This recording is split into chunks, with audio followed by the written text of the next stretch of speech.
Mi nombre es Carolina Zapeta Lucas, estudiante de la carrera de licenciatura en Pedagogía y Administración Educativa de la Universidad de San Carlos de Guatemala, sección Quiché, Plan Sábado. En esta oportunidad quiero darles a conocer todo el aprendizaje que obtuve durante el curso de desarrollo histórico de la educación en Guatemala. Primero, pues quisiera darles a conocer que el aprendizaje fue muy grande, puesto de que este curso es de mayor importancia para nuestra carrera, para el pensum de la licenciatura, puesto de que este tema, si no conocemos la historia de la educación, no podemos ser entes generadores de cambio en la sociedad si no entendemos nuestra historia o la historia de la educación en Guatemala. En los 5 bloques vimos lo que es la educación de las comunidades originarias de Guatemala, la educación occidental, los cambios que se han ido dando en la educación. Y bueno, uno de la historia de los pueblos originarios en Guatemala y del pueblo maya en particular, se ha visto que hay tendencias a eliminar a los pueblos, tales como la castellanización forzada que hubo hace como 65 años, desde que fue obligatoria la castellanización en nuestro país y en muchos niños, el cual muchos niños se vieron obligados a aprender un idioma que de manera violenta, pues muchos maestros ejercían castigos o rechazos para los niños que hablaban en su idioma, y así poco a poco ellos fueron olvidando o ya no querer hablar en su idioma.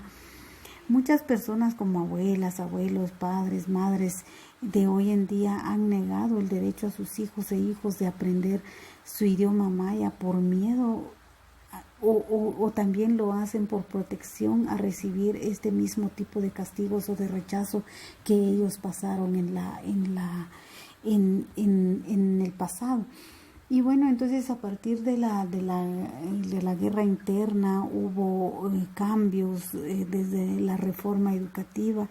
donde construyeron varios artículos para ir mejorando la calidad de educación,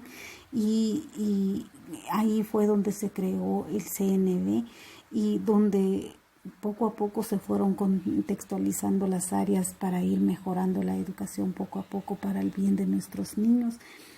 Y bueno, específicamente en materia de educación, el esfuerzo que los diferentes gobiernos han realizado a partir de la Ley Nacional de Educación ha ido cambiando, ya que también se habla mucho de la educación bilingüe,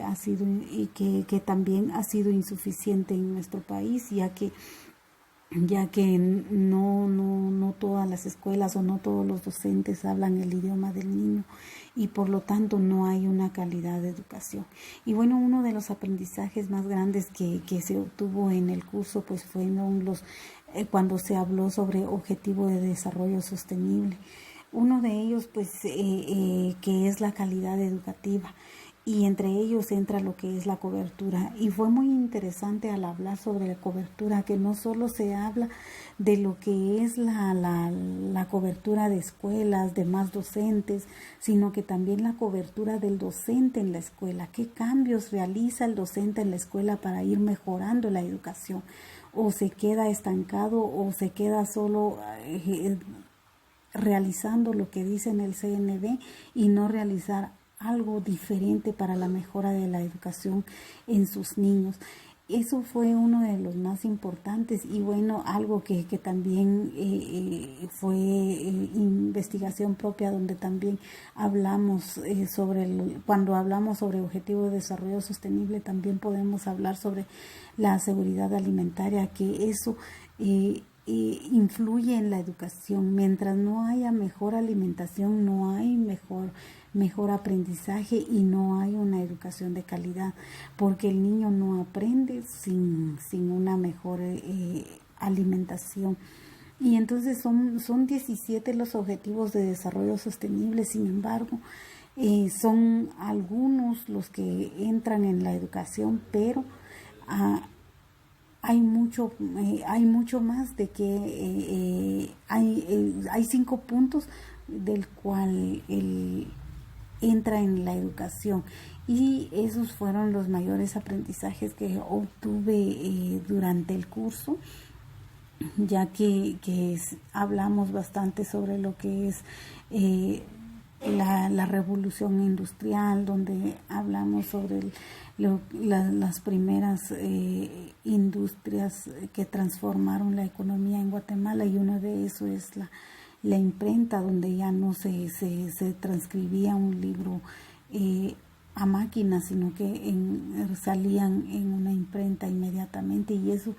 fue transformando, y actualmente pues todas las cosas se hacen ya tecnológicamente, hasta la educación ya es virtual, como el ejemplo de lo que nosotros estamos haciendo. Finalmente,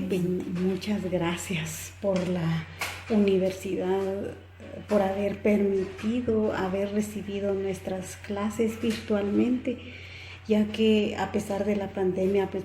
podemos cerrar los 2 cursos vacacionales que tenemos en el pensum, y es de agradecer, puesto de que sin la autorización de la universidad no hubiéramos logrado cerrar estos cursos y lograr estos grandes aprendizajes. Muchas gracias por todos, y esperamos que todos los estudiantes podamos poner en práctica nuestro aprendizaje y poder generar cambios en nuestra sociedad, como bien lo decía desde el inicio. Todo nuestro aprendizaje debe ser para generar cambios de comportamiento en la sociedad. Muchas gracias por todo.